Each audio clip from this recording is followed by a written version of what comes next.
పెద్దపల్లి జిల్లా అంతర్గం మండలం శ్రీపాద ఎల్లంపల్లి ప్రాజెక్టును మంత్రులు ఉత్తమ్ కుమార్ రెడ్డి, శ్రీధర్ బాబు, వివేక్ వెంకటస్వామి, అడ్లూరి లక్ష్మణ్ కుమార్ తో పాటు పలువురు ఎమ్మెల్యేలు సందర్శించారు. ఈ సందర్భంగా గోదావరి నదికి పూజలు చేసి ఎల్లంపల్లి ప్రాజెక్టు ప్రవాహాన్ని మంత్రులు, ఎమ్మెల్యేలు, అధికారులు పరిశీలించారు.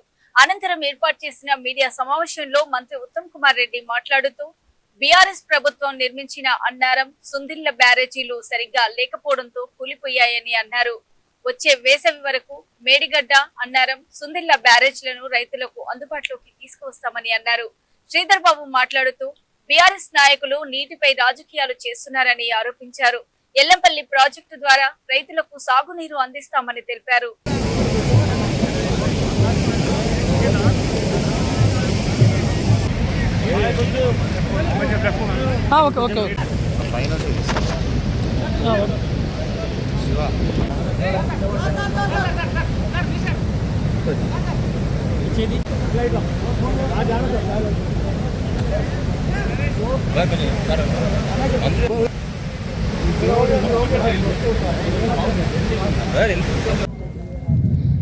Machine Bhagiratha sir Mancherial, Ramagundam, municipal water for Mancherial, municipal water for Bellampalli ఇందులో నుంచి ఉన్నాయి సార్. మొత్తం టోటల్ గా ఇన్ని ప్రకారంగా నంది పంప్ హౌస్ లో 7 పంప్స్ అంటే 2 TMC డిజైన్ చేశారు. అంతా 2 TMC డిజైన్ చేసిన దాంట్లో ఎల్లంపల్లి నుంచి టీఆర్ఎస్ హయాంలో కట్టిన మేడిగడ్డ, అన్నారం, సుందిళ్ల బ్యారేజ్ ఏ విధంగా వాళ్ళ హయాంలోనే డిజైన్ చేయబడ్డాయి, వాళ్ళ హయాంలోనే నిర్మాణం చేయబడ్డాయి, వాళ్ళ హయాంలోనే కూలిపోయినది చాలా స్పష్టంగా అవుపడుతుంది. అది ఆ 3 బ్యారేజెస్ సరిగ్గా కట్టుంటే, ఇది మేడారం, అన్నారం, సుందిళ్ల సరిగ్గా కట్టుంటే ఈరోజు ఆ ప్రశ్న అడిగే అవసరం లేకుండే. ఒక వైఖరి చూస్తున్నా. ఎల్లంపల్లి ప్రాజెక్టు శంకుస్థాపన చేసింది 28 జూలై 2004. 2004 నుంచి 2014 వరకు ఎవరు గవర్నమెంట్లో ఉన్నారు? కాంగ్రెస్ గవర్నమెంట్లో ఉంది. ఎవరు శంకుస్థాపన చేసిండ్రు? ఆనాటి ముఖ్యమంత్రి డాక్టర్ రాజశేఖర రెడ్డి గారు. ఆ తర్వాత కాంగ్రెస్ హయాంలోనే పూర్తయి కొద్దిగా పంపులు స్విచ్ ఆన్ తప్పితే తత్వ పనులన్నీ పూర్తయి, మరి ఆ ప్రాజెక్టు కూడా ఆనాటి కాంగ్రెస్ ప్రభుత్వం, మరి శ్రీధర్ బాబు గారి తండ్రి స్వర్గీయ శ్రీపాదరావు గారి పేరు పెట్టే విషయం కూడా మా అందరికీ తెలుసు.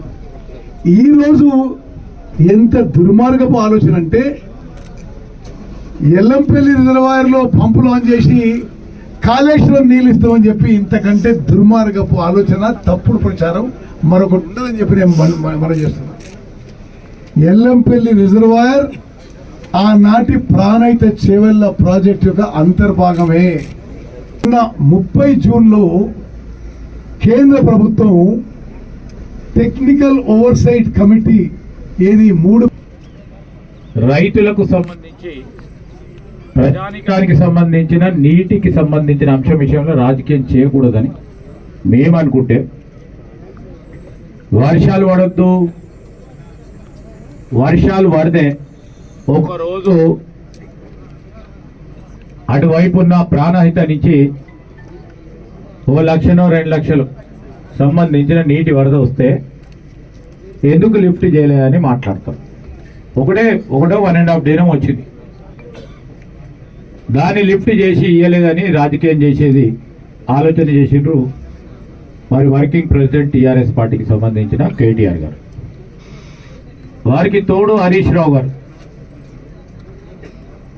నీటి నిల్వలకు సంబంధించి ఎప్పుడైనా ప్రకృతి వైపరీత్యం వచ్చినప్పుడు, ఎల్నినో లాంటి ప్రకృతి వైపరీత్యం మన రాష్ట్రంలోనే కాదు అన్ని రాష్ట్రాల్లో ఎదుర్కొంటారు. ప్రధానమైన సమస్యను ఏ విధంగా ఎదుర్కోవాలని ఒక బాధ్యత గల ప్రతిపక్ష పార్టీగా ఆలోచన చేసి ముందుకు పోవాల్సిన ధర్మాన్ని మర్చిపోయి రాజకీయం చేస్తూ వర్షాలు పడొద్దని కోరుకుంటూ, వర్షాలు పడితే అయ్యో ఎందుకు పడ్డాయని ఆలోచన చేసే ఒక పార్టీగా ఒక వ్యవహారం చేస్తూ ఉంటే అది చాలా బాధాకరం. ఖచ్చితంగా వారి వైఖరిని ఖండిస్తూ ఉన్నాం. ఈరోజు మేమే ఈరోజు మిడ్ మారేరు కట్టింది ఎవరు? ఫ్లడ్ ఫ్లో కెనాల్ కట్టింది ఎవరు? చేయలేదంగా ప్రాజెక్టు నిర్మాణం చేసి ప్రణాళిక సిద్ధం చేసుకున్నది ఎవరు? నంది పంప్ హౌస్ గా ప్రణాళిక సిద్ధం చేసుకొని దాని కార్యక్రమాన్ని మొదలుపెట్టింది ఎవరు?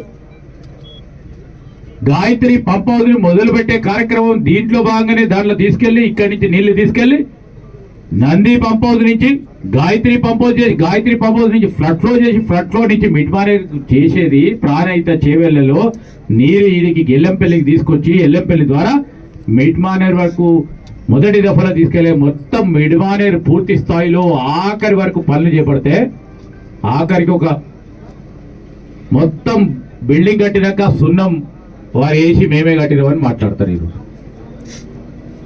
నైతిక హక్కు లేదు వారు ఈరోజు మాట్లాడడానికి ప్రభుత్వంపై. అన్ని విధాలా ఆదుకునే ప్రయత్నం చేస్తుంది ప్రభుత్వం. ఆ కార్యాచరణలో ముందుకు పోతాం.